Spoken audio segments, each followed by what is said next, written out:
I don't know what Gege is smoking right now, but I gotta say, like, these two chapters, 260 and 261, they were, I like them. Like I said, I like them. For sure, you can't be upset about 260. I feel like chapter 260 was a really good chapter.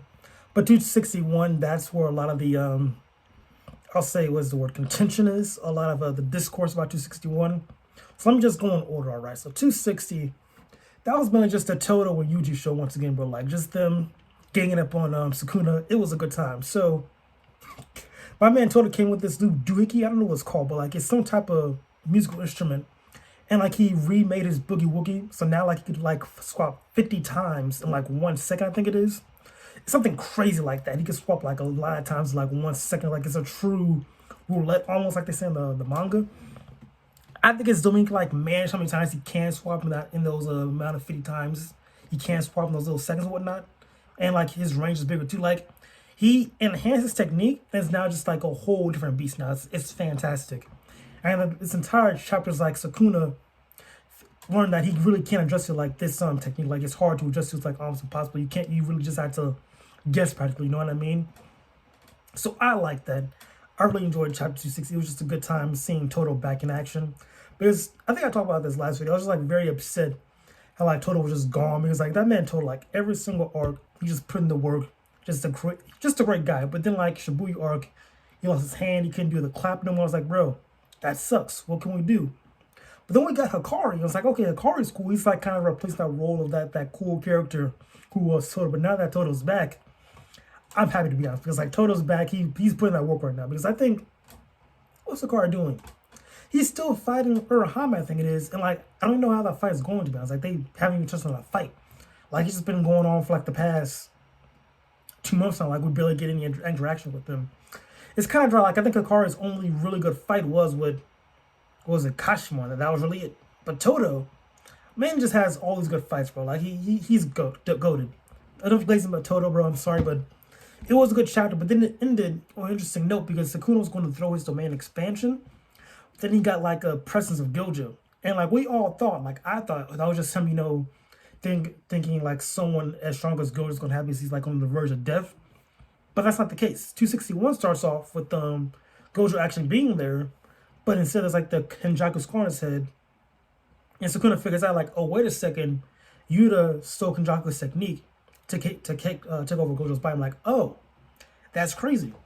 And that's where I think a lot of the debate on the internet happened because people were just not really appreciate. People were upset that this happened. It was like I think, for me, when I first read the word was in my when Gojo died, I feel like it was a good idea. Like okay, he's dead to show how strong Sukuna is. But now, like because of how damaged he is, like now it's now up to the new sorceress to like take down Sukuna. So that was the narrative going for. But now, people were like, oh, they should bring Gojo back because like it will just show like Gojo's reawakening, yada yada. It'll be really cool. And like, yes, it'll be really cool, but then like kind of takes back for a sacrifice almost of dying to give them the path to win. But now they kind of, I think I'm seeing what Gege is trying to do with it. Actually, let me just talk about the chapter before I go with my little theories with the rambling.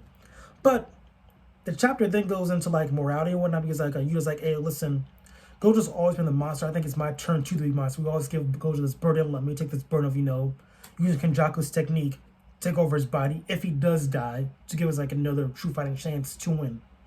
That's the whole like little conversation they have, and then they talk about the 3 things that could happen with what's his face Yuta taking his body because the way Yuta steals cursed techniques. Rika has to eat the cursed person or cursed energy to copy it, but he can only use it around with Rika, and Rika only lasts for like 5 minutes fully manifested. So they're trying to say like if 3 options like he uses he uses Kenjaku's technique, and he has to be like he has to always constantly use it. He burns that up, but then he like dies in Gojo's body. And the second option was the technique just happens like automatically, not automatically, but like it happens automatically when he uses it. Then it's just gonna be like a time limit, like 5 minutes, and then like once that happens, we'll see what happens to your body. And the third option is like the technique is just once like I think it's like you use it once, then it just stays on forever. Then at that point, even if Rika runs out with the 5 minutes, Yuta will just have the body forever at that point. So those are like the 3 options. I think I explained that right.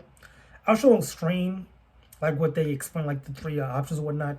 But yeah, that's the whole situation there. So then we then cut back to, was it Yuta and Sukuna about to do a domain clash at this point because Sukuna was going to drop his domain. Then Yuta came back and Gojo's body dropped his domain to clash with it to like try to stop that counteracted. And that's how the chapter ended. Then we get like a break for next week.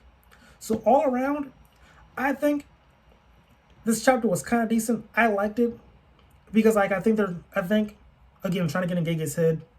What it's trying to do is like show the parallel between like Gojo and Geto. I think that's like kind of like the overarching thing he wanted to show. Like how Geto, his body was used like kind of like destroyed Jujustu society. But now, well, Kenjaku's taking over Geto's body. But now we're getting the opposite in which Gojo died to protect Jujustu society. And now his body's being used to do the same thing. So like both their bodies were kind of being used for the purpose of the society, but for different reasons. So I think that was kind of like a main point that I was trying to get across. Then also, what was I going to say? See, I think that's like the main point. But I think at the same time, with the whole morality thing, like Yuta wanted to be like a monster, I think that's going to be like the narrative. Like I think it's going to be like a visual thing where they're going to show, hey, Yuta's doing all this to become a monster. But for the whole story I think the story that Gege wants to tell, that's not what you want to do. So I think what's going to happen is like Yuta's going to lose this fight and die, and Yuji's going to be the one to beat Sukuna. But he's not going to throw away his morality and become a monster. He's going to stay true to who he is.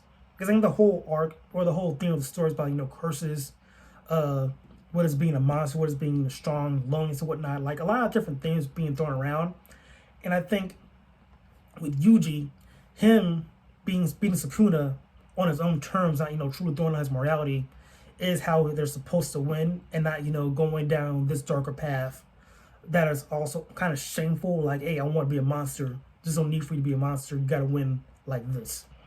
So it's going to be a cool fight, but I think again, Yuta's going to lose for the pure fact of that's not the narrative we want for the story. That's like that's not how you're supposed to win. Well, that's what I think is going to happen.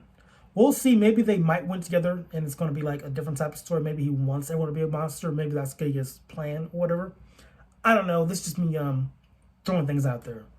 But yeah, overall, 2 really fun chapters. I liked them both back to back. It was kind of a good thing to read. I had fun with it. I get people, disdain towards it, but I don't care, to be honest. I like it. Who cares? It's cool to me. But yeah, that's about it for this double review. Hope you guys like it, and until next time.